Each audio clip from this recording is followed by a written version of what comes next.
Alright guys, so my time with this Nissan Maxima is almost over. So I wanted to give y'all a quick summary of it. LED lights. Let y'all know how my experience was with this car.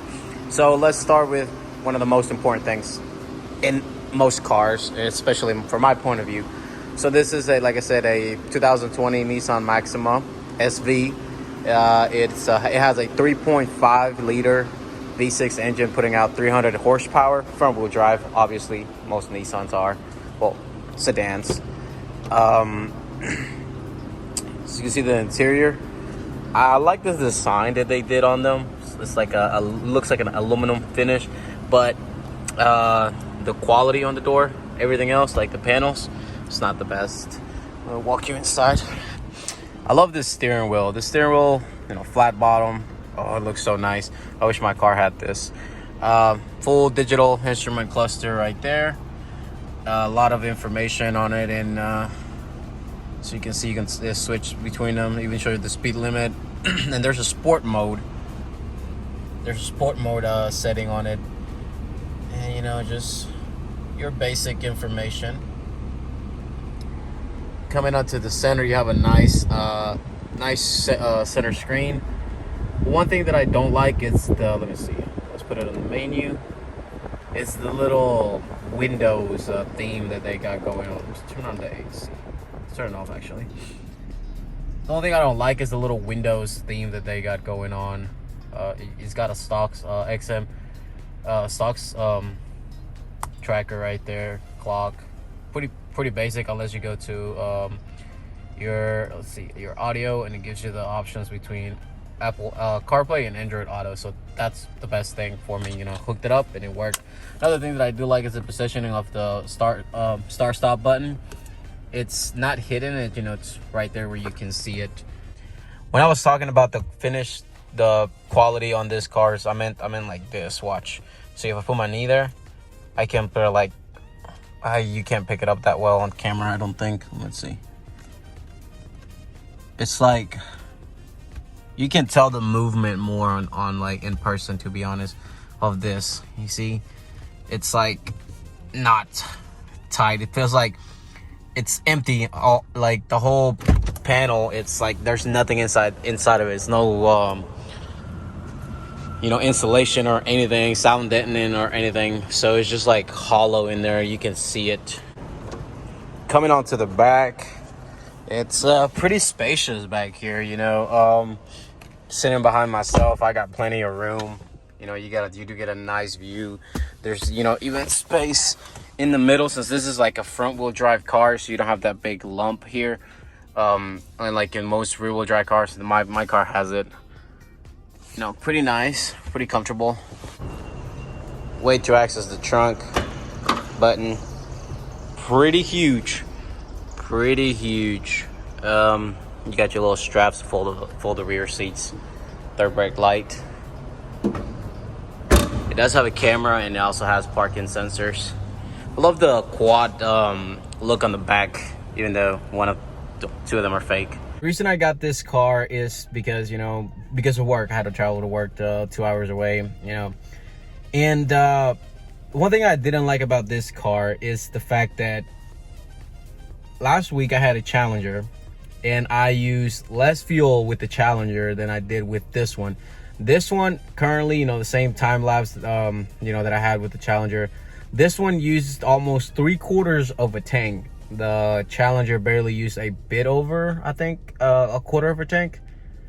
So, and the other cars is like, it's bigger car, it's heavier car.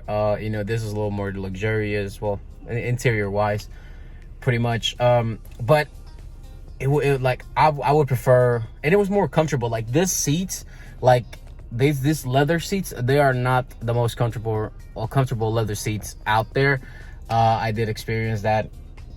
It wasn't like a comfortable trip. Like I was more comfortable in the Challenger, to be honest. And like I said, fuel economy was a lot better on the Challenger. And also another thing that this car had, so I'll show you in my POV while I'm me driving this car what I meant. So for the trip, cruise control becomes pretty handy. and this thing was not letting me activate it because it was like the pre-collision system that the car had was malfunctioning. And this is not the first time that I've experienced that in a Nissan. I've had another one that I drove another one that it had the exact same issue. See, right now it's off, but like when you start driving the car, it'll turn on, and it's annoying because I was not able to put cruise control the whole trip. So I was just, it was, a bit annoying, to be honest. In road trips like this, I usually like to put the car in cruise control, but since this car has a, let me show you, a front rear obstruction, so the pre-collision system on this car has stopped working out of nowhere. I did it yesterday when I picked the car up. This is actually the second Nissan that has done that for me, which I don't know if it's like a glitch or like a issue, like a bug that this cars have, but it's a bit weird that they go, they just stop working. Like when I turn on the car, it'll work fine, but then after I'm driving for a bit, it'll turn on. It'll kick on, saying, that little light right there. You guys can see it right there. It just goes on and it doesn't go away. So I haven't been able to turn on cruise control this whole trip, and it's actually, it's a bug.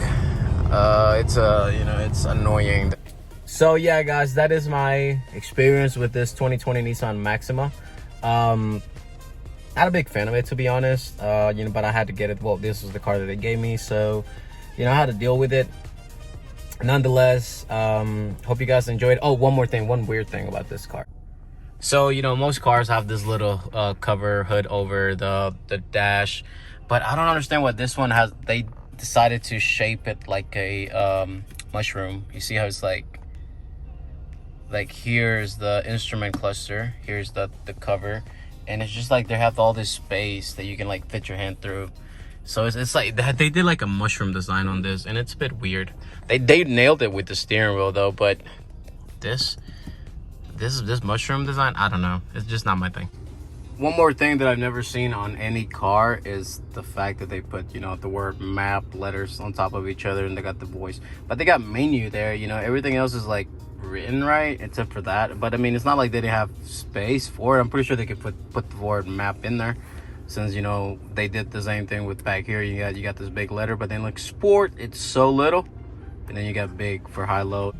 So yeah, that is it for this quick summary of my experience with the car. Like I said, hope I'll see you on the next video. So peace out. One more thing with this vehicle, whenever you turn off the car, well, there's like a delay when you press the button. You gotta wait till like half a second for it to turn off. Watch. See, it's a bit weird. First time I've seen it in a car.